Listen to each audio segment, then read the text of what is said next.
That's right. It's Monday night. We coming to you a little bit different here on Sports on the Hill podcast on True Radio Network. We know what's going on in the world with this coronavirus, where they shut down pretty much all the sports that's going on worldwide. So we know that you hungry for some sports right now. So Sports on the Hill podcast, CP3 myself. I figured since the NFL offseason is still ongoing and we have transactions being made and we have all of these basement GMs and couch coaches giving their 2 cents on social media, I figured I'll come on the air tonight and give folks a voice to air some of their grievances and problems they have with what's going on with the Redskins all season. Plus, I'm also going to give a rundown of each and every team and a couple of key acquisitions they've made. So make sure you stay tuned because we got a lot in store. Got my man Big Hurt. I see he's already on the line ready to get at it because he made a couple of bold predictions that has been overlooked over the years. And this man has one of my great insiders that I get most of my information from. And I'm going to allow him to have some fun tonight and get up on his soapbox and let folks know where he coming from because he doesn't get the credit that he truly deserves with all this breaking Redskins news that he always comes through with. But before we go any further, you know as always, even though it's a different show tonight, I got to thank you, the listeners, contributors, all the folks that call in, all the folks that share our posts, that check out our videos. We appreciate it truly. We know we would not be here without you all. It's DC Sports Out of Politics for a reason because we know you tired of all the clickbait and all the BS stories and anonymous sources. As I say, Hurt is one of the sources that I get my information from, and I have no problem giving him credit. And we have our sources on the air.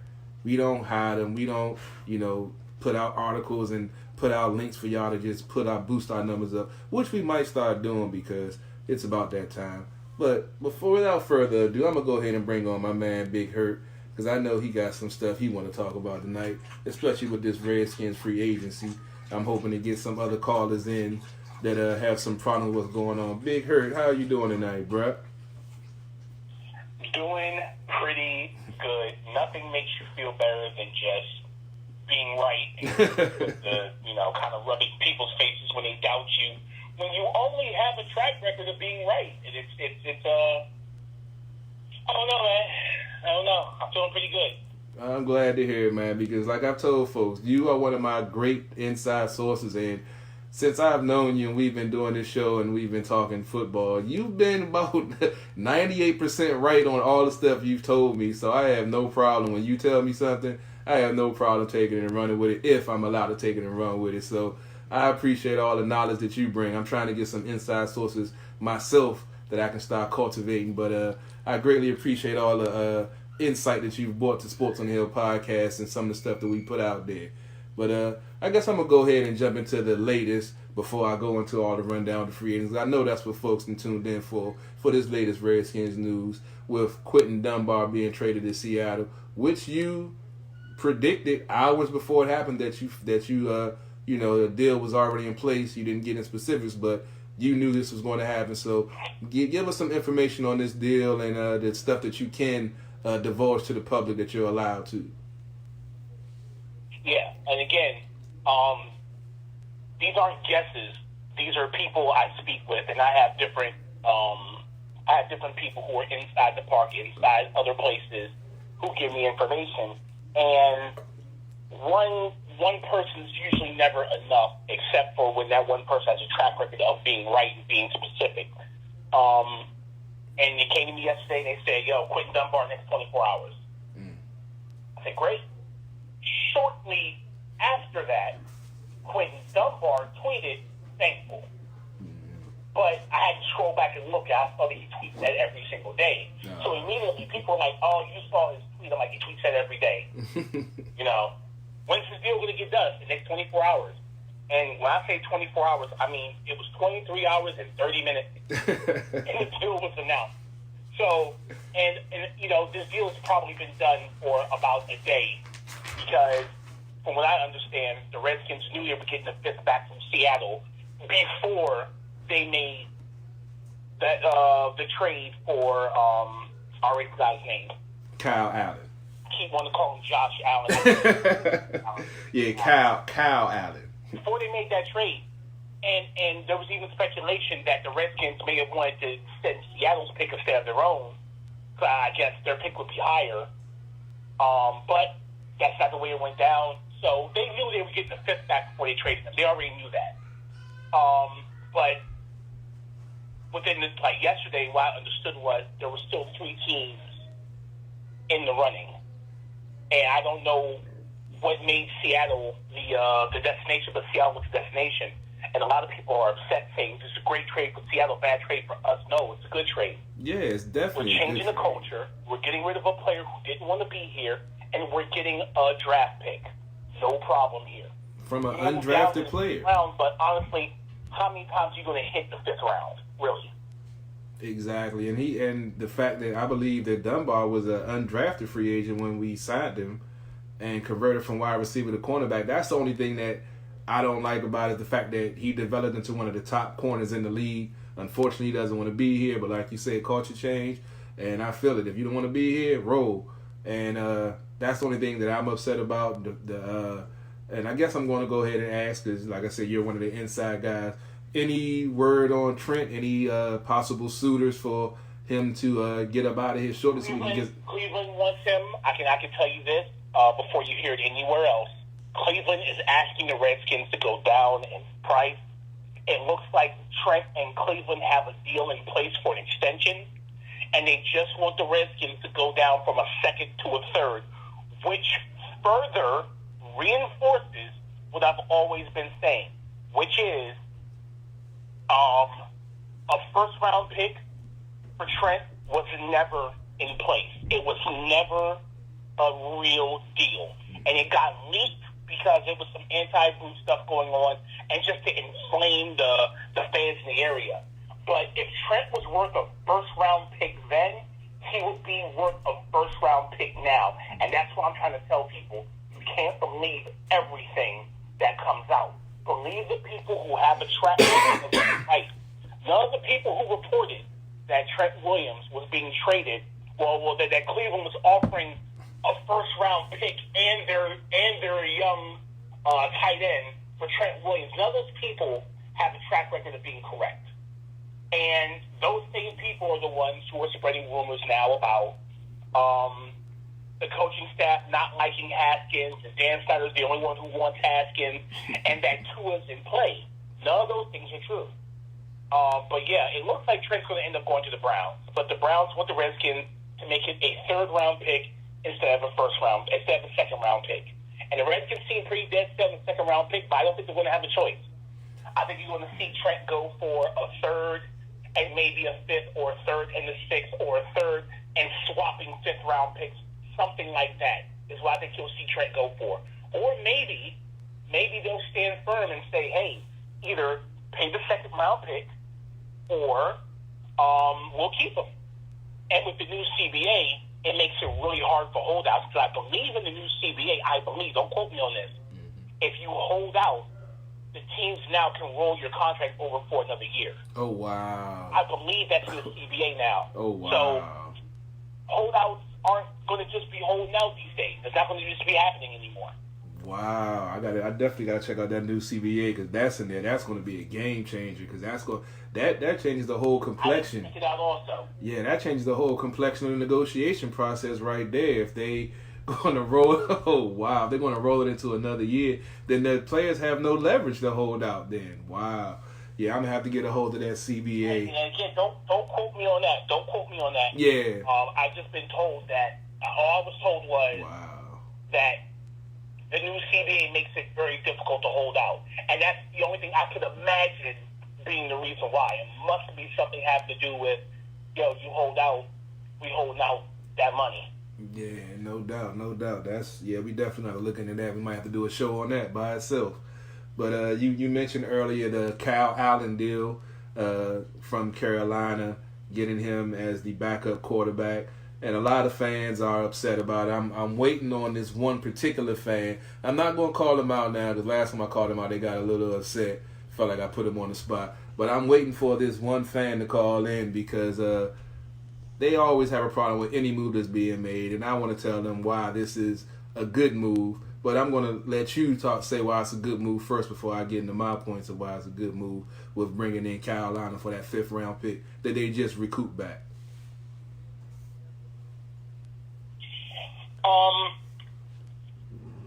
You said why I think it's a good move? Yeah. Yeah. I'm sorry. I'm just getting another text just that fast. Lots of stuff moving around right now. Yes, sir. Moving around right now. The Kyle Allen trade is great because one thing you didn't have, and I hate using him as an example, I have to use RG3. When you are building a franchise around a franchise quarterback, what you want is a backup quarterback who is able to win games in a pinch, knows the system, and is just happy to have job security. You want a guy that's going to bite the bullet for the QB. Joe Montana said one time, he had a back. It wasn't Joe Montana. Someone said he had a backup quarterback one time, and the coach said something in the meeting and they missed it. And he told he asked the backup. He said, "Hey, are we the X's or are we the O's?" And the backup raised his hand, "Coach, are we the X's or the O's?" And the coach admonished the backup quarterback like, "Hey, we're the X's. Pay attention." That's the backup quarterback doing what he's supposed to do for the starter. And he said he never forgot that. And he always advocated for the guy to be the backup. RG3 didn't have that. What RG3 had was somebody who was looking to be his competition from day one, who undermined him in practice, who undermined him in the media, who undermined him on the sidelines in the midst of one of the greatest plays we've ever seen. We've all seen the memes. RG3 running down the sideline. Everyone in the stadium is excited. Kyle Shanahan's excited. The fans are excited. Everybody except Kirk Cousins. On the sideline, hands behind his back, upset. What you have now is somebody who's going to come over and say, "Hey, Dwayne, this is your team, but this is my coach. So I'm here to help you any way I can. Help you understand the playbook, help you get from point A to point B, help you get the terminology." That's what we didn't have with RG3. We had someone who made RG3 look over his shoulder, so he was never able to truly focus. Not making excuses for him. I'm just telling you that's what we had. Now what we have is a guy who knows the coach, knows the playbook, and is going to help Dwayne be the best he can be. And he knows that by helping Dwayne, it keeps his job secure as well. And that's what you have to have. You have a quarterback. I think it's a great trade. That's better than spending a 5th round pick to get this guy. Is better than spending a 6th round pick on a guy who's not going to be in the league in 3 years just so you can have a body in camp. Yeah, that's a very valid point. I didn't even think about that. I was just thinking of the fact that he's familiar with the playbook and, it makes sense, actually, and then not knowing the status of Alex Smith because from day one, since that injury, because me and Robbie were at that game, I said after the, injury that I don't think he would ever play again. They say, physically, he's on pace, he's looking good, boom, boom, boom, but I think it's the mental aspect of being able to keep your eyes downfield when you got rushers coming at you, at your legs after what you just went through. So I think in that aspect, it's a good trade.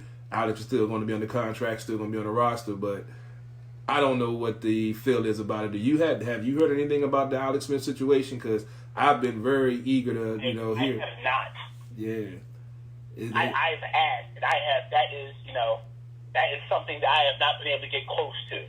That is something between Alex Smith and Dan Snyder because apparently they have a very good relationship, and that's something that he may report directly to Dan Snyder about. But, Dan Snyder's hell-bent on paying people out their contracts. That's something him and Bruce decided they were going to do. It's very rare they cut players in the last year of their contract. They pay them out. Like even Quinton Dunbar was going to get paid out, but he wanted an extension. They wanted to see what he had first under this new system. And for Alex Smith, Dan Snyder seems content to eat that $30 million and just let him sit on the team. And, he realizes this guy gave his body for the team. And he's just content to pay him out. Not even an injury settlement. That's just what it looks like. But I have no way of knowing for sure. I have nobody in position to be able to give me that information back. So that's me speculating at this point. All right, I got a couple of questions on the Facebook Live since we talking Redskins. TJ's asking about Bashaud Breeland possibly coming back with them letting trading Quinton Dunbar. My personal opinion, I don't think Breeland's going to want to come back with the way things were left with him, leaving and the way he was treated from some of the social media stuff that he interacted with. So I didn't have a problem with Breeland. I love Breeland's play. I would wish he could have stayed, but do you think there's any chance of Bashaud Breeland coming back to the Skins? Bashaud Breeland coming back to the Skins would be the equivalent of Clark. Remember when Clark went to the Steelers and had success and he came back and did not have success? It would be that without the Super Bowl rings. I don't know. I mean, the thing is, there's nothing that can bring Breeland back except for the love of the area, which we know he didn't have because we had the worst fan bases in football. He doesn't have familiarity with the coach. He doesn't have familiarity with the system. The only thing he'll have familiarity with is the locker room and knowing, where his locker used to be and where his new locker would be. I don't see the value in him coming back, and it's not something that I've inquired about. So, I can live or die without it. Yeah, I figure it's a long shot. He was good with us, but that was a while ago. You know what I'm saying? That was I think it might have been 2 defensive coordinators ago. Yeah. I don't really see a high likelihood of him coming back to this squad. Like I say, the way things ended, and he, like I say, like with the fan base and everything. So yeah, it is what it is. But I know you might be probably short on time, so I'm just going to run over the Redskins acquisitions and moves they've made so far and get your opinion on it and what you think before I go do a quick rundown of all the other teams before I get out of here. I only said it for an hour show. I wasn't expecting Big Hurt to come on, but hey, we got a special guest with the inside information, so hey, why not? We got a safety from Chicago, I believe, Sean Davis. He signed a 1-year, $5 million contract. He played at Maryland. He's 6'1", 203 pounds, and free safety with 5 career interceptions in his 5th year. I guess that's what made Monte Nicholson expendable. I forgot to ask you about that also. I know his off-the-field stuff probably led more to him getting cut. I think he was a quality player that could turn into something, but I guess I'll get your take on the Monte Nicholson cut, and what do you think about Sean Davis, the safety from Chicago? Monte Nicholson the defense always played better with him in the game, period. That's all there is to it. We were a better defense with him in the game than we were when he was out of the game. The coaching staff never liked him. So I don't know if he was a head case or what. They never liked him. They traded for Quinton to spite him because, like I said, we were fine. We were ranked number 5 defense, but we had Monte Nicholson. Quinton came in and messed up the whole chemistry of the defense. And I never understood that. But, they were quick to get rid of him. They didn't even try to trade him, cut him. Now, we all know, unfortunately, a young lady died while she was partying with him. It's not something he's going to get in trouble for. He took a lot of flack for it happening, and I don't understand it. A woman overdosed in his bathroom. He took her to the hospital. He checked her in, and then he left. And, people were like, he should have stayed and hung. And I never understood all the scrutiny he took for that. But also he was involved in a fight with another couple. Him and his girlfriend were involved in a fight with a couple. And, he was vilified for that, only to find out that the other couple started it. They followed him from the club. They tracked him down, and he defended himself. And in defending himself, the other couple got hurt. But there was clearly some personality conflicts with him because they felt fine having him on the bench, and they felt fine cutting him. So that's that. I think when he's on the field, he was better for us. Sean Davis, I don't know a lot about him, but people that I trust, mainly my man MC Brooks, who comes on Hurts House every now and then, gave him a very poor grade, and that concerns me. So I don't know enough about him to have an opinion, other than people I respect, people who I know are good at analyzing the play of NFL caliber players, say that he's something slightly above trash. Wow. All right, well, I guess it's good they signed a couple of other secondary guys also. They also picked up Thomas Davis, 13-year vet on a 1-year, $3.5 million deal. He got a 1.75 signing bonus. He has 13 career interceptions, 29 career sacks. He's a Rivera guy. He was in Carolina for a while. Do you think this is more of a mentoring pickup, or you think that he's going to be on the field making plays for this defense?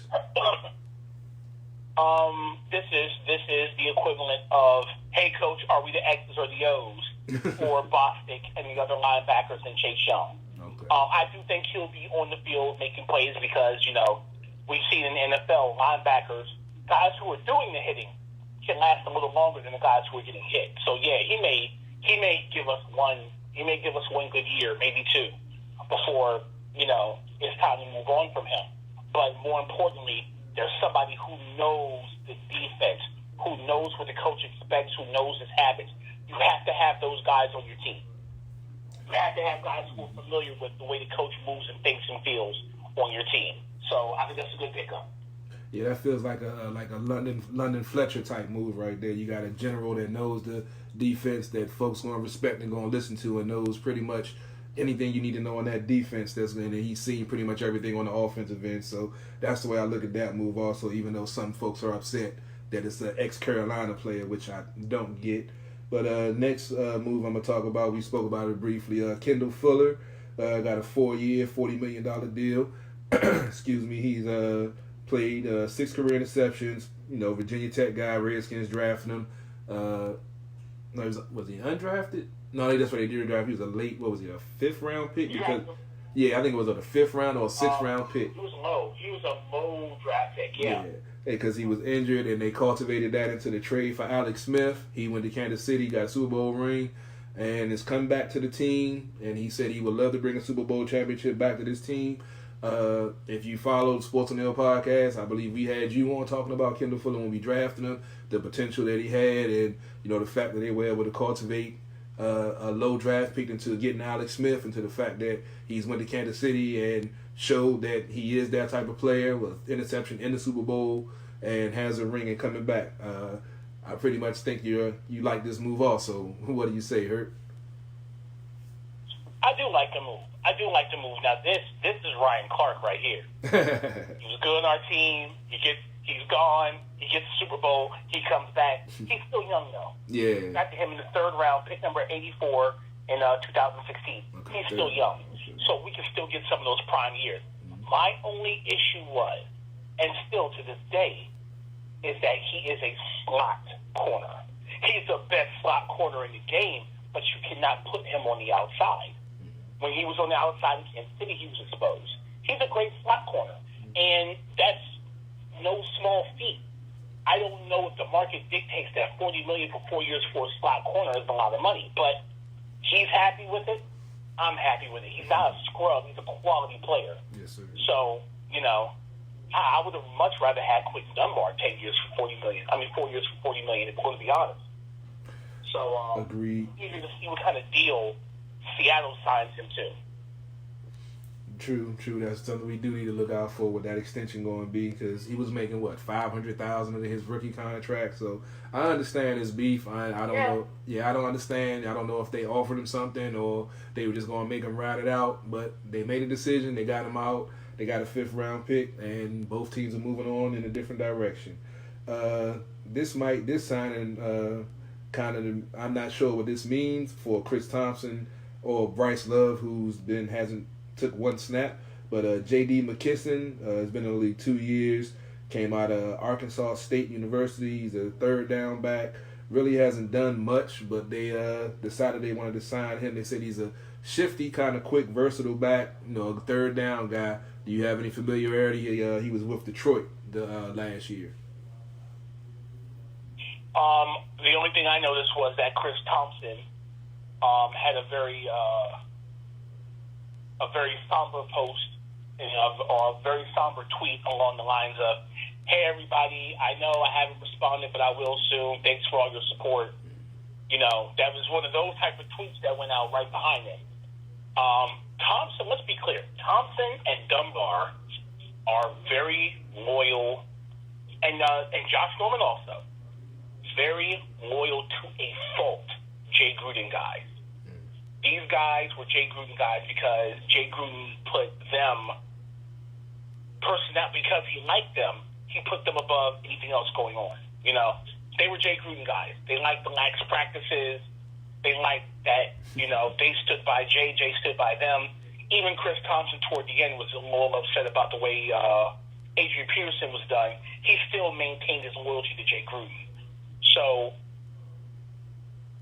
those type of guys, Ron Rivera probably from experience those type of guys who are fiercely loyal to the old coach, who didn't want to see that coach go, they probably got to be the first ones to go. And you want to put your own guy in. Somebody who you're giving opportunity to, who's going to look at you the way Chris Thompson looks at Jay Gruden. I don't know a lot about the guy that we got. I know that Bryce Love's supposed to be that person, but who knows? Right now, he's Mike Barrow to me. He's a guy who, I want his jersey because I like the number, but he's never on the field. Pretty much. You ain't never lied. Didn't he have another surgery or whatever, and he got his timetable got pushed back, so... Or whatever. You know what I'm saying? He had another surgery or whatever. Who knows? Who knows? And at this point, who cares?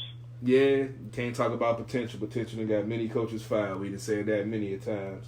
Also, they picked up a linebacker, ex-Chicago linebacker for 1 year, $3.45. Kevin Pierre-Louis, 6 foot, 230 pounds. He's been in the league for about 6 years. Hasn't really made too much noise, but I'm guessing he's a quality backup, I'm guessing, at 1 year for $3.45. You familiar with him at all? Not at all. But, a 1 year deal for $3 million. He may be cut. He might be a camp body. True that. He might be a special teams player. Who knows? Brandon Sheriff getting a franchise tag, which qualifies him for, I believe, $14 million a year. I heard some rumors that he was asking for $18 million a year. What is your take on this situation, and how do you feel about him getting a franchise tag? They say he was asking for between $16 and $18 million a year, and the franchise tag, is the best option. It's possible that after the franchise tag, it's possible that after free agency and everything is done, he may get up to $16 million on that franchise tag deal, but he wants to be paid he wants Trent Williams money. He wants the money that Trent Williams wants. Wow. And, somebody's going to give it to him. Somebody's going to overpay him to have him. Yeah. And I'm hoping that he'll give us a workable discount. But he's kind of got us in a little bit of a chokehold because he has overperformed. And, he's been reliable. This year he had some injury issues. But overall, he hasn't had injury issues. So I'm hoping that by mid-season, you'll see them leak out a 5-year extension for him somewhere in the area of $18 million a year for 5 years. Wow. That'd be huge. In that area. Yeah, that's huge money. So he's going to go up.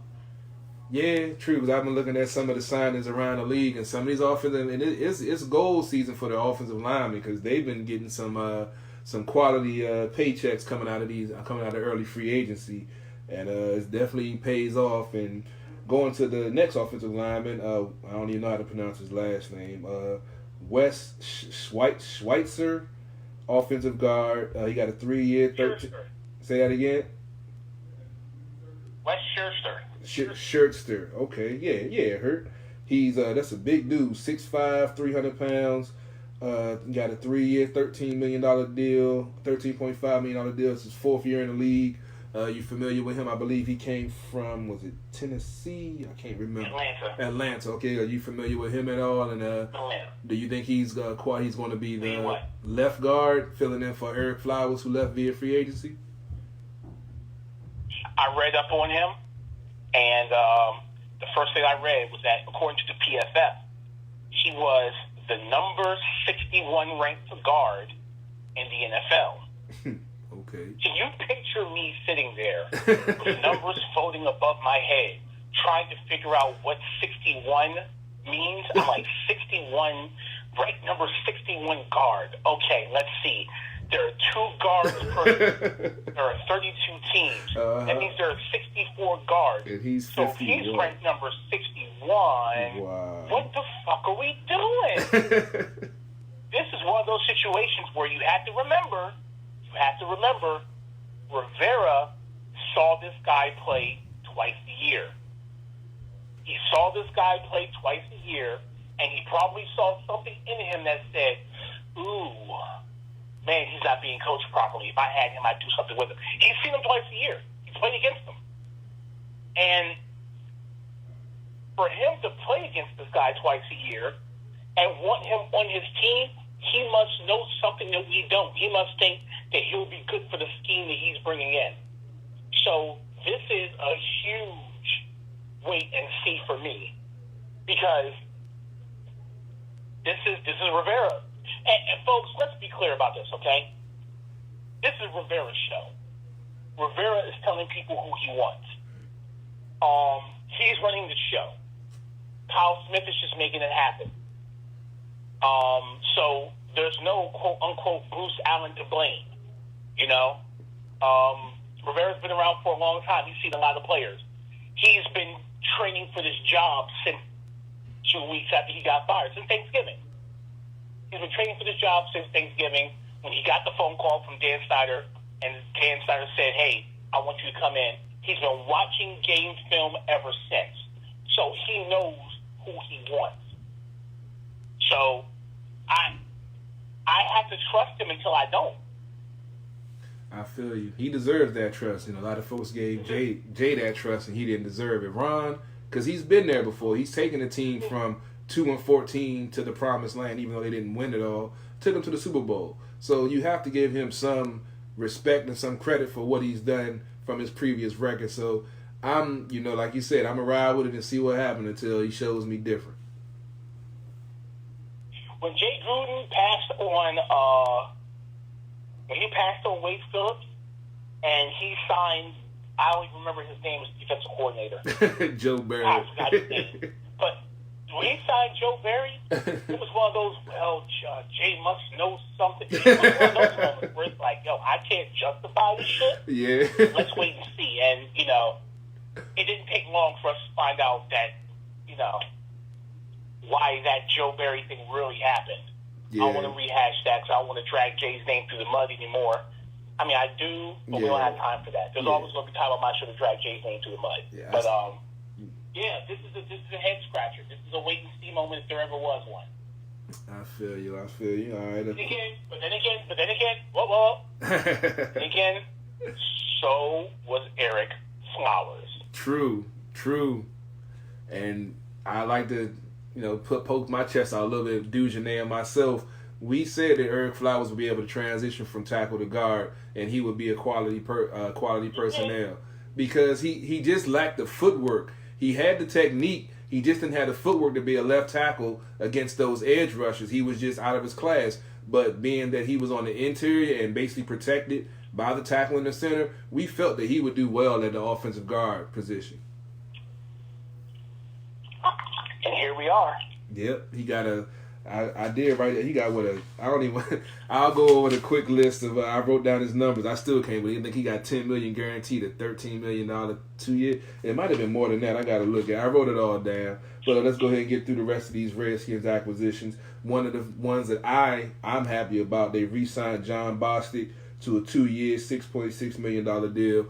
I loved this play last year. He was all over the field. He played well, and with them transitioning to more of a 4-3 base, I think that he can still be a quality linebacker in this defensive front. What do you think about Bostic and his re-signing?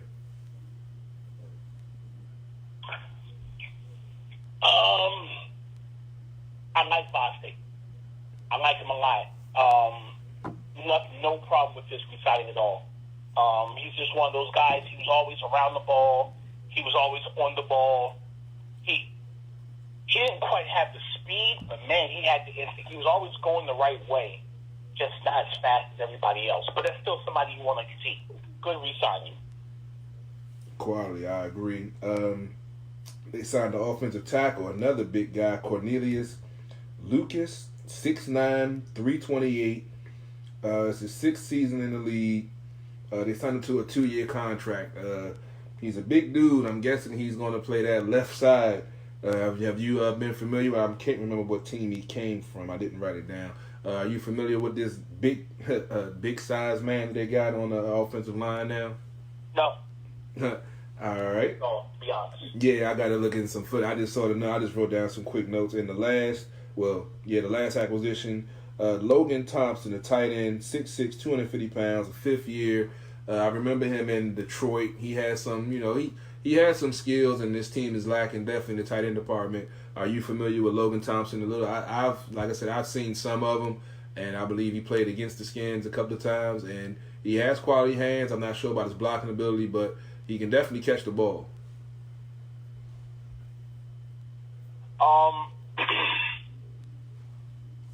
I really like this signing because, let me tell you what, I didn't want to, I was hearing some of the people that Redskins fans wanted. As much as fans said we need to build to the draft and they didn't want the old Dan Snyder back, they really wanted us to overpay for one of these tight ends in free agency. They really want us to go get Hooper or go get the guy from the Cleveland, which was never on the table.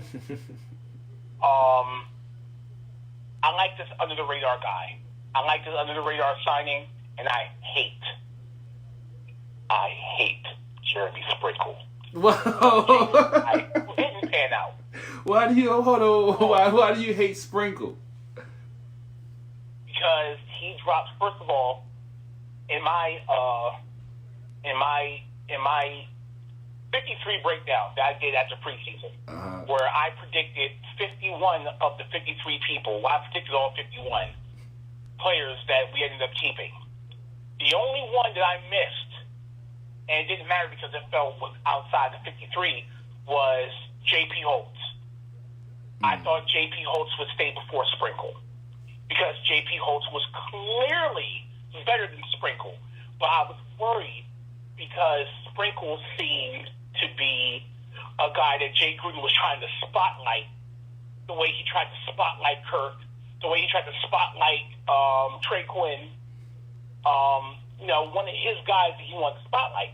The only difference between Sprinkle and Trey Quinn is Sprinkle didn't show up. He showed a tendency for dropping the ball. He was only a halfway decent blocker. No playmaker ability. None. And he dropped the ball a lot. I don't like him. And I like him less because J.P. Holtz looks like he's going to turn into something special in this league. And we had him. And we let him go. I can see those points. I just liked him because he was the best blocker on the team. Which I guess isn't saying much at that point. But that's a very, very valid point. I just didn't have a hatred for him. I thought he had potential.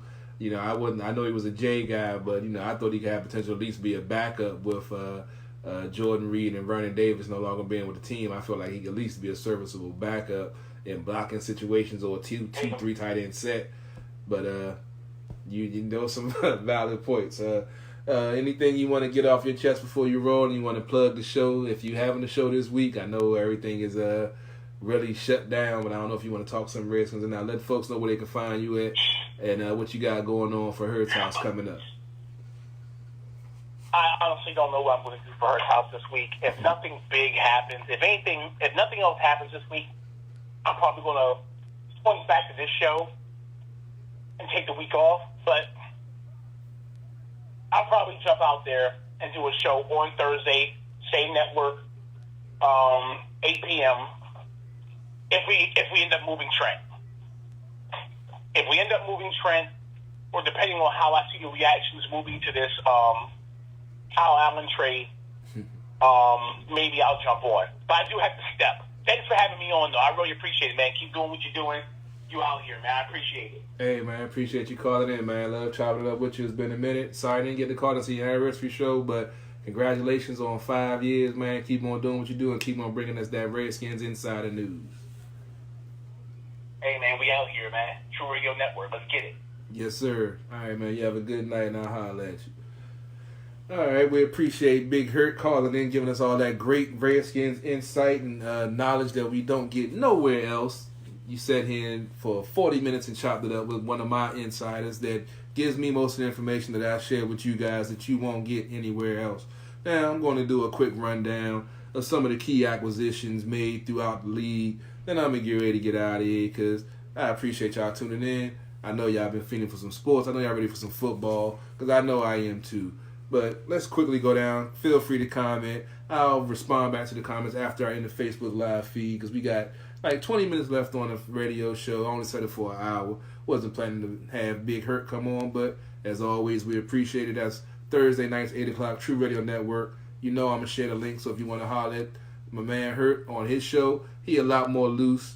They have a lot more interactive guests, so if y'all want to call in, chop it up with them, make sure y'all do True Radio Network. That's what we do. Arizona, everybody know by now the trade for DeAndre Hopkins. I'm not really sure that's going to pan out for them like they hope. And Houston, whole different offense was focused around him. Now you got Kyle Allen, young offense, young coach. New coach. I don't know. They also got re-signed Larry Fitzgerald to a 1-year, $11 million deal. Atlanta, they picked up Todd Gurley on a 1-year, $6 million deal. 3.5 of that was a bonus. No, but for $7.5 million bonus. They picked up Deontay Fowler on a 3-year, $48 million deal. Quality edge rusher, going to add to their defense. Baltimore is going crazy on the defensive end on their side. Their offense is pretty much set with Lamar Jackson running that team like they were last year, and they looking to get some defense. They signed Michael Brockers, defensive tackle, 3 years, $30 million. Traded for Calais Campbell, another pass rusher on that defensive line, for 2 years, $27 million. Buffalo, they picked up Josh Norman on a 1-year, $6 million deal. Traded for Stephon Diggs, and Carolina picked up Teddy Bridgewater on a 3-year, $63 million deal with $33 million guaranteed. They also traded for Russell Okung, offensive tackle, who ironically got drafted the same year Trent Williams did. So it'd be crazy that both of those tackles would be traded in the same year. Chicago traded for Nick Foles. Also picked up Jimmy Graham on a 2-year, $16 million deal. Also signed Robert Quinn from the Rams for a 5-year, $70 million deal with $30 million guaranteed. Cincinnati franchise tag AJ Green. Picked up a defensive tackle DJ Reader out of Atlanta for a 4-year, $53 million deal. Cleveland's been busy in free agency. They signed Case Keenum on a 3-year, $18 million deal, $10 million guaranteed. Signed the tackle Jack Conklin from Tennessee on a 3-year, $42 million deal with $30 million guaranteed. And also, as Hurt mentioned, the Austin Hooper signed him to a 4-year. This is a tight end, young tight end, has great potential. Signed him to a 4-year, $44 million deal, $23 million guaranteed, which is kind of how they said they want to make him the highest paid tight end in the league, which I believe they did. Let's see, what other signings do we have? Let's see. Dallas is making a lot of noise. I didn't know they were making all of these signings. About Amari Cooper signing 5 years, $100 million deal for $40 million guaranteed. Sean Lee signed a deal, 1-year deal for $4.5 million, $2 million guaranteed. They picked up Gerald McCoy, defensive tackle, on a 3-year, $18 million deal. Dak Prescott got franchise tagged. He's looking to make almost, I believe it's $32 million under the franchise tag for the quarterback. We mentioned Quinton Dix, who the Redskins signed and cut. He signed with Dallas on a 1-year, $4 million deal with $2.5 million guaranteed. Denver, they traded for A.J. Boyd out of Jacksonville. Quality corners, definitely going to add to their defense. They signed Melvin Gordon on a 2-year, $16 million deal. $13 million of that was guaranteed. We mentioned Detroit earlier. They signed Desmond Trufant, who got cut from Atlanta on a 2-year, $21 million deal. Also signed the linebacker Jamie Collins, one of the top linebackers in free agency, to a 3-year, $30 million deal. $18 million of that was guaranteed. Green Bay's been pretty quiet. They signed Mercedes Lewis to a 1-year, $2.5 million deal. Houston, as I mentioned, made the trade, got David Johnson for DeAndre Hopkins and some draft picks. They also signed Randall Cobb to a 3-year, $27 million deal for $18 million guaranteed. They also signed A.J. McCarron, re-signed him as a backup on a 1-year, $4 million deal, $3.75 guaranteed. They also signed their kicker, who had a great season. I didn't write down the numbers, but he got a hell of a contract as a kicker. I believe he's a second or third year kicker. He's been efficient for them. I had him on fantasy football teams. The only reason why I mentioned it. Probably pick him up again this year. The Colts signed Phillip Rivers to a 1-year, $25 million deal, fully guaranteed. And they traded for DeForest Buckner, defensive tackle. I forgot where he came from, but they're trying to shore up their defensive front along with adding Phillip Rivers to the mix, to their offense, trying to get together. They had Jacoby Brissett, second year, I believe, quarterback. He was mobile, did some things, but they're looking at the veteran to come in and try to right the ship and maybe mentor the young kid to get him on the right path to maybe lead them beyond, or they'll draft another quarterback. Who knows? Jacksonville, they signed Yannick, franchise tag Yannick Ngakoue. I'm not even going to try to get that right. I know I'm probably wrong, but that's what it's going to be. They franchised him. They signed Joe Sherbert, linebacker, one of the top free agent linebackers, to a 5-year, $53 million deal, 22.5 of that guaranteed. Kansas City, Super Bowl champions, they franchised their defensive tackle Chris Jones. He's looking to make almost $14 million a year under that franchise tag as of right now. And they picked up the option on their running back Damian Williams, who I was hoping would become a free agent. The Redskins might look at him because he's a dynamic player, somebody I've been keeping an eye on for a while because he can make things happen when he's on the field. The Las Vegas Raiders, it's going to be funny saying that. They signed E.J. Apple. They signed Jason Witten to a 1-year, $4 million deal with 3.5 of that guaranteed. They signed Corey Littleton, a linebacker, one of the top free agent linebackers, 3-year, $36 million. They also just signed Marcus Mariota. I forgot to write the numbers down. They just disclosed the numbers earlier. You can check it out. They just put it up there. It's Google it. They just signed him. So that means Derek Carr time in Oakland, LA/Las Vegas is probably numbered. Might be a backup. Who knows? The LA Chargers signed Brian Blogger, who was a free agent from Green Bay. 3 years, $30 million deal. Austin Eckler re-signed with them for a 4-year, $24.5 million deal with $15 million of that guaranteed. They signed one of the top corners out of the free agent pool, Chris Harris. 2 years, $17 million for $7.5 million guaranteed. And they also signed Linval Joseph, defensive tackle out of Seattle, for a 2 year, $17 million deal. They're definitely adding to their defense and trying to show up that. They're looking to go with Tyrod Taylor as their quarterback, going forward. We've always loved Tyrod. I actually had, years ago when he was still playing high school ball, a guy told me about him that I used to work with that had his pulse on Virginia football, and he said this kid was going to make it to the NFL, and lo and behold, this man in the NFL. So we bring you, we get that inside knowledge. I didn't have the show at that time, so I couldn't report on it, but that's what we do. As we had Big Hurt on breaking down some of the inside news that he get. The LA Rams signed Leonard Floyd, linebacker, to a 1-year, $10 million deal. Also, Miami's made some noise. Eric Flowers, who we mentioned previous, he got a 3-year, $30 million deal. Thanks, Brian, you were right. For $19 million of that guaranteed. They picked up Jordan Howard on a 2-year, $10 million deal. They signed one of the top corners out of the league in the free agent pool, Byron Jones, to a 5-year, $82 million deal with $54 million guaranteed.